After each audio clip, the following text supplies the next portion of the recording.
Hi, my name is Erica Williams. I am here to talk to you about desire and the goodness of God, and I'm praying that I can get this done in 3 to 5 minutes.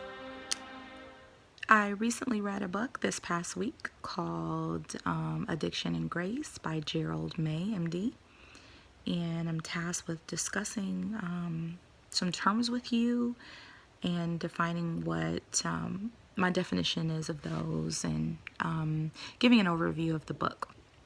I'm just going to jump right into the questions and then give my overview of the book. What is my definition of addiction?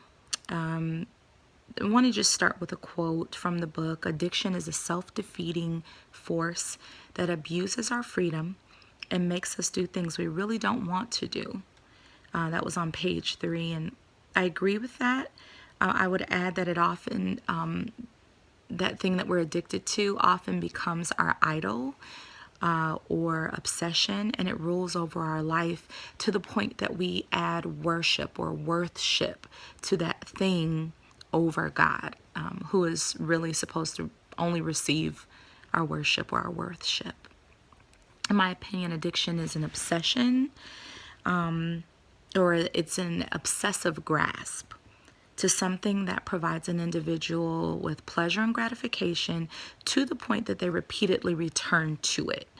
And though at some point I believe an individual may desire to be free or may face an existing or impending threat by perpetuating that grasp to that thing, they don't possess an ability to let it go.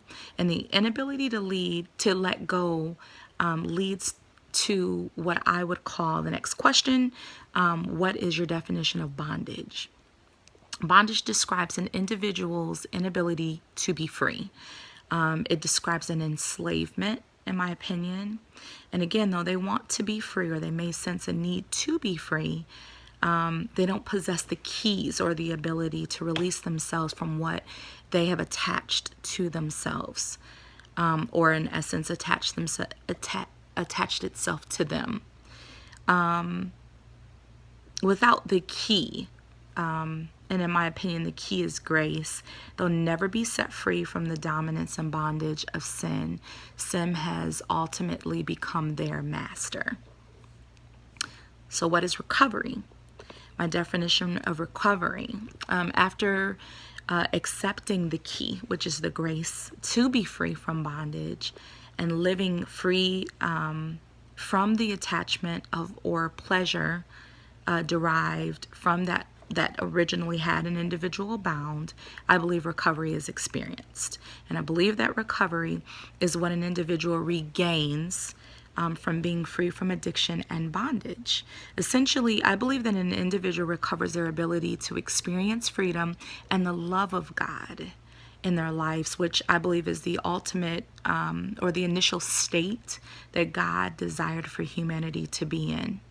The individual no longer, in my opinion, struggles. They may be tempted by, they may be later tested by, but it's no longer a weakness. They no longer struggle in weakness with the thing that they were enslaved by, but they recognize and experience sincere desire for God and freedom from God, or freedom through God. In my opinion, what is my definition of deliverance? Through the Spirit of God and the gift of grace, an individual is set free from that keeps them bound. Grace is the power that breaks the enslavement of addiction and the stronghold that has bound the individual. Deliverance severs the hold and enables the individual to remain or return to freedom.